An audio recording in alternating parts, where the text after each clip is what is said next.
Chapter 8. London after the rave, Burial. K-Punk Post April 14, 2006. Burial is the kind of album I've dreamt of for years, literally. It is oniric dance music, a collection of the dreamed songs Ian Penman imagined in his epochal piece on Tricky's Maxinke. Maxinke would be a reference point here, as would Pole. Like both these artists, Burial conjures audio specters out of crackle, foregrounding rather than repressing sound's accidental materialities. Tricky and Pole's crackleology was a further development of dub's materialist sorcery in which the seam of its recording was turned inside out for us to hear and exult in. Penman. But rather than the hydroponic heat of Tricky's Bristol or the dank caverns of Pole's Berlin, Burial's sound evokes what the press release calls a near-future South London underwater. You can never tell if the crackle is the burning static off pirate radio, or the tropical downpour of the submerged city out of the window. Near future, maybe, but listening to Burial as I walk through damp and drizzly South London streets in this abortive spring, it strikes me that the LP is very London now, which is to say, it suggests a city haunted not only by the past but by lost futures. It seems to have less to do with the near future than with the tantalizing ache of a future just out of reach. Burial is haunted by what once was, what could have been, and, most keeningly, what could still happen. The album is like the faded 10-year-old tag of a kid whose rave dreams have been crushed by a series of dead-end jobs. Burial is an elegy for the hardcore continuum, a memories from the haunted ballroom for the rave generation. It is like walking into the abandoned spaces once carnivalized by our raves and finding them return to depopulated dereliction.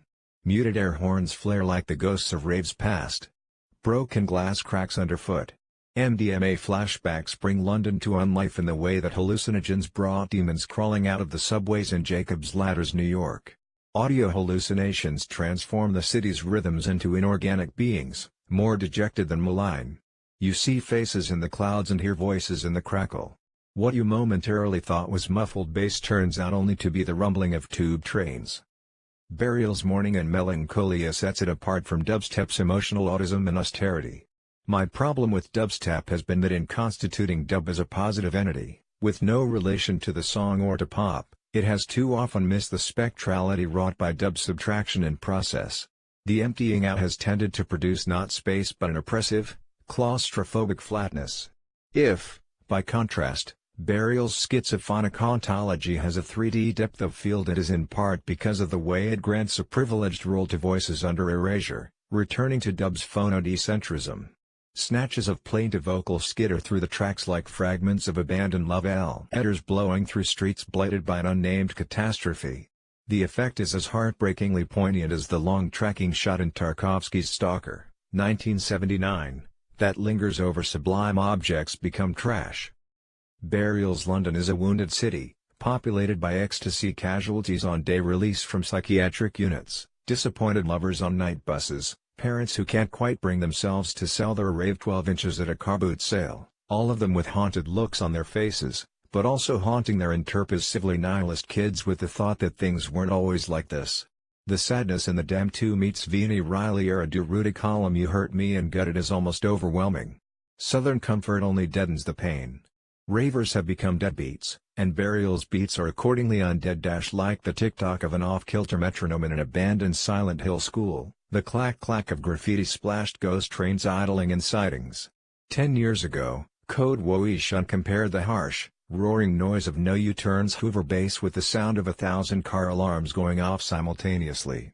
The subdued bass on Burial is the spectral echo of a roar, burned-out cars remembering the noise they once made. Burial reminds me, actually, of paintings by Nigel Cook. The morose figures Cook graffitis onto his own paintings are perfect visual analogues for Burial's sound.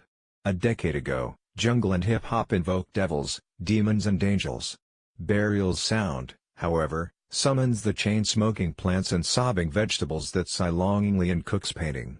Speaking at the date, Cook observed that much of the violence of graffiti comes from its velocity.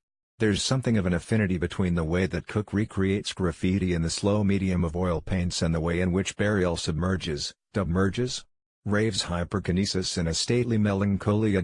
Burial's dilapidated Afro-no-futurism does for London in the Yo-Ohs what Wu-Tang did for New York in the 90s. It delivers what Massive Attack promised but never really achieved. It's everything that Goldie's Timeless ought to have been. It's the dub city counterpart to Iwamo's Vocal City. Burial is one of the albums of the decade. Trust me.